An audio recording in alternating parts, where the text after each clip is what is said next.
السلام عليكم، ازيكم يا بنات؟ عاملين ايه؟ كل عام وانتم بخير حبايبي. ونبدأ ونقول اللهم صل وسلم وبارك على سيدنا محمد وعلى آله واصحابه اجمعين. ما تنسونيش طبعا في لايك وتقولوا لي رأيكم بالكومنتات الجميلة. ان شاء الله الفيديو جربوه ويعجبكم. ما تنسونيش في اشتراك في قناتي عشان اكبر بيكم ليكم. تمام يا حبايبي. الاوردر ده غدايا النهارده. هو طبعا يعني هيبقى غدا وعشاء لان انا عملت وخر شويه. تمام. عملت النهارده فراخ اهي زي ما انتم شايفينها، وعملت جنبها رز بسمتي بالكبد والقوانص. تمام يا حبايبي، اهو زي ما انتم شايفين كده. بسم الله ما شاء الله، شكلها جميل. وبصوا الفراخ ذهبي وجميله ازاي. بصوا زي ما انتم شايفينها كده، جميله جميله. تمام اهو بصوا. وادي الرز، ان شاء الله تجربوه ويعجبكم. وطبعا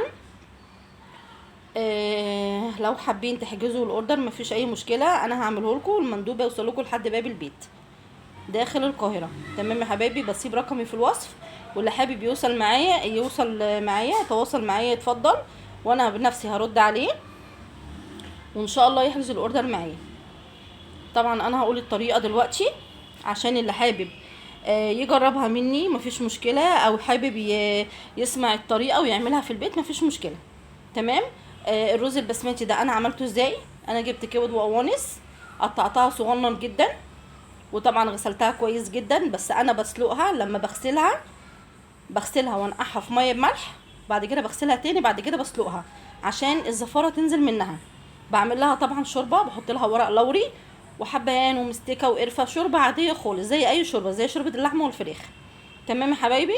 بعد كده طلعتها من الشوربه، حمرتها في سمنه وتبلتها بتوابل بهارات الكبسه ولحمه وفراخ وفلفل اسود وسبع بهارات، كل التوابل اللي عندنا، وتبلتها او تبلتهم كده ببعض لحد ما اتحمرت شويه. بعد كده حطيت عليهم الرز، بعد كده حطيت الشوربه وسبتهم يشربوا.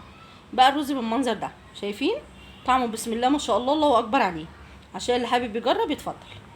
وادي الفراخ، انا سلقت الفراخ. تمام يا حبايبي، سلقتها.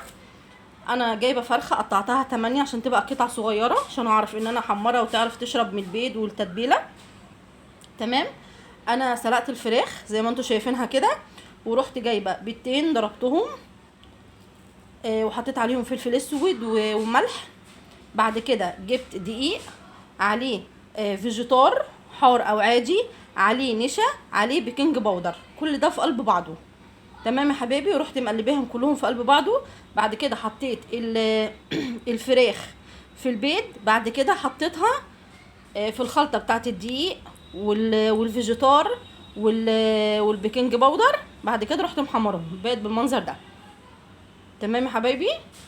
اللي حابب يحجز معايا يتفضل، او اللي حابب يجرب في البيت عنده يتفضل. انا قلت لكم الطريقه.